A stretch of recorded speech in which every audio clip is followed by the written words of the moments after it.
she a fiend for the boy, she a eater. And I know that she ain't got no visa, but the shorty my sleep in the visa. Okay, okay, okay, okay, okay, okay. So now, the car that we have today is my first Bakkie. Yes, it is as big as a Ranger. Not as wide as your girl's legs on a cold day, but this car is my first Bakkie. Yeah, clap it up, clap it up, clap it up. We got our first Bakkie. I managed to scam an Afrikaner boer into giving me his Bakkie. I'm joking. I didn't do that. I just asked my father. Yes, it underperforms under 2000 revs. I know, but the car is really good. You know, this one specifically, unlike its brother, its older brother or younger brother, the younger brother or older brother performs like your father, very unreliable. However, this one is a bit more. It's like a brother, you know. It's like a stand-up brother. That's how I could like put it in. It comes in the color blue. I'm pretty sure you know which car I'm talking about. And if you think I'm talking about a Ranger, you are absolutely wrong, because this was made by the Chinese. And like I said, I've said it once and I'll say it again. After the Japanese, we had the Chinese, because the car that we have today is another Chinese brand. And you know the Chinese in line with their stats. This, however, is the GWM or Haval, whichever one you prefer. I'm joking. This is the GWM. This here is the GWM P Series 200, or the P Series in general. This car produces 161 liters. You see now, look, I'm messing up. This car produces 161 brake horsepower, and also is seen at 120 kilowatts, producing 400 newton meters of torque. And at the same time, it is a 2-liter turbo diesel engine, which is really good. And one thing that I can say, the only way you would afford this car is if you wanted a Raptor, couldn't afford it. You wanted a Hilux, couldn't afford it. You wanted an Isuzu, couldn't afford it. And you were like, you know what? I'll just go for a student-friendly car. This one is really student-friendly for long distance, to be specific. And I know you guys want the fuel consumption on this thing because, like I said, I have an agenda because of their lies. More especially when it came to the fuel consumption. The company tells you that it's 9.4 liters per 100 kilometers. But in reality, with the clients, this is not an alleged claim.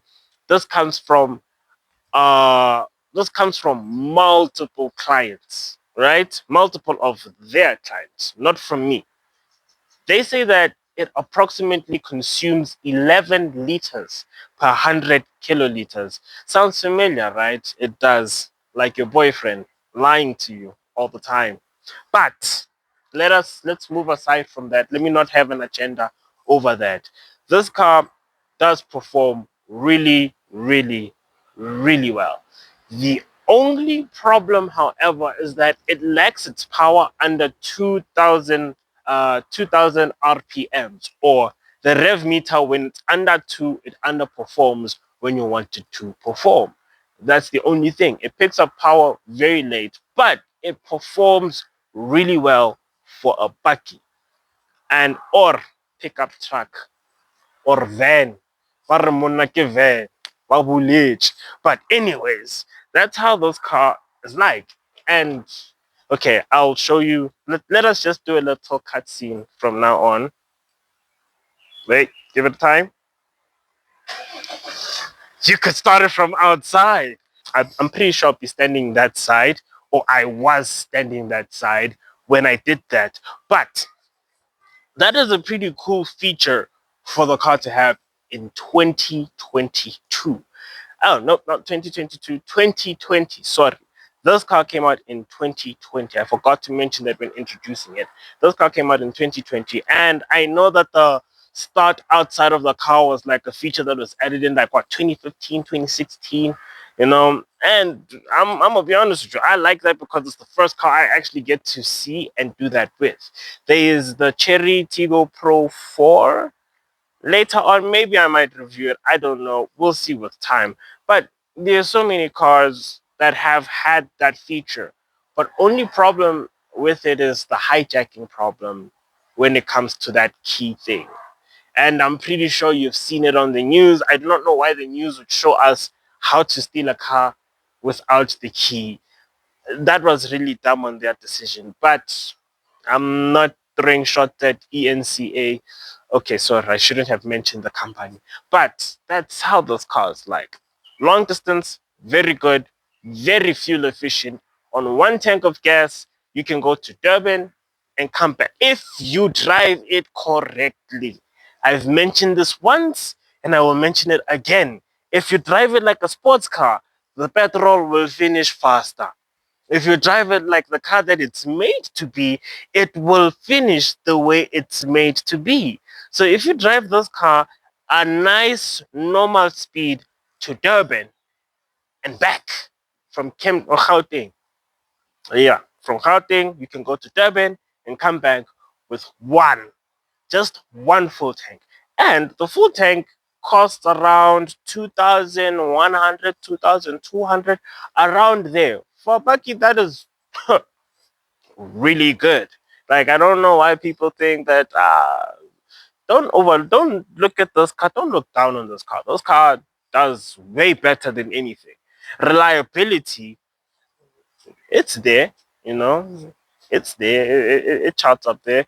It's better than its younger brothers. Sorry, it's better than its younger brothers. Its younger brothers, I've heard a lot of complaints about those cars, more especially when they pass 100,000 kilometers. This one is above 100,000 kilometers, but it still performs as if it's still in like what 50, 40 kilometers at the same time. 50, 40,000 kilometers. The P300, however, eesh, I'll do a review on that one another day, not now. And you will hear the bad things about that car. This car, however, yeah, from time to time, its comfortability, more especially in the rear suspension, doesn't feel as comfortable as you'd want it to be as a Bakkie, more especially when the back is empty. Once the back is empty, the car does feel a little bit off center. It feels like it's off balance, more especially when you're taking turns. You just feel like the car just might flip over and roll over, but it won't because it's really centered to the ground, but it just doesn't feel right. It performs Bakkie activities, in case you're wondering. Will it do what a Ford Ranger would do? Yes, it would do. Will it perform? Yeah, although it is the slowest Bakkie in South Africa, but it does everything the right way. Not completely right, but it does things the right way. There are alleged claims with this car, the car company to be specific, right? Because the company says that the car's fuel consumption, right? The car's fuel consumption is 9.4 liters per 100 kilometers. Whereas the people who own the car, the actual owners of the car, are saying that no, that is not the number that we have. The number that we are seeing is 11 liters per 100 kilometers, which kind of sounds like, you know, that boyfriend that lies to you saying that he has got a G-Wagon at home, knowing damn well there's no G-Wagon. Or that classmate that tells you that, hey, I have an iPhone, but you know, my mom said I cannot bring it. That's what it sounds like whenever I hear the company saying this and people saying this. It doesn't make sense, you know. It doesn't make sense. That's just how this car is like. It doesn't feel very good. And these people are looking at me doing a review, but that's besides the point, right?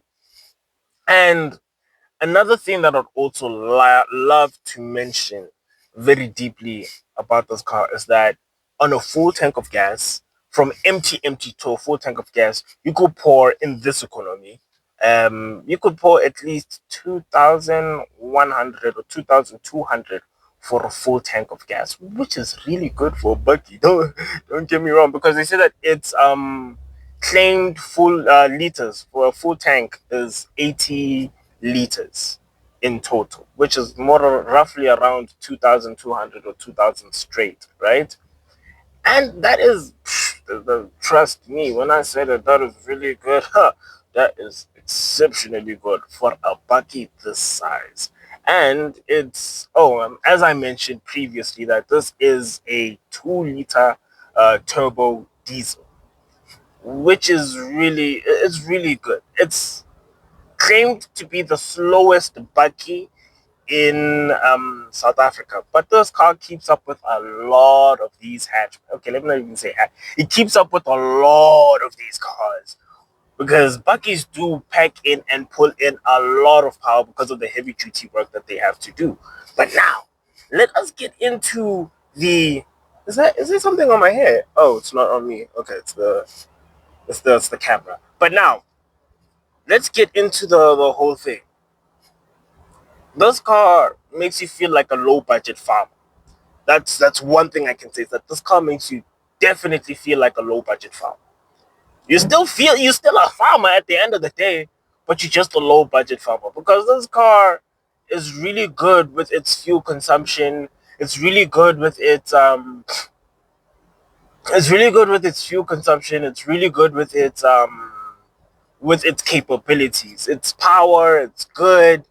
It doesn't really have a lot of things that I could say that it's bad. The only thing that I could most probably say that is really annoying about this car is when you're going in like whenever like you're driving on a mountain, like a mountain road going downhill, the gears start like holding. Even if you were to put it on the cruise control for like going down the hill, it still doesn't listen. You need to put it into manual or semi-manual in order for you to like put it in the right gear so that it doesn't do high revs and low rev, just high revs in general. Its cruise control is really good, but sometimes the cruise control gets a little bit tired because you'll be driving and then it just high revs, low revs, high revs, low revs, high revs, low revs. That's one thing that like kind of annoys me about this car. But other than that, And now, folks, it's time to say goodnight. We sincerely appreciate your patronage and hope we've succeeded in bringing you an enjoyable evening of entertainment. Please drive home carefully and come back again soon. Good night.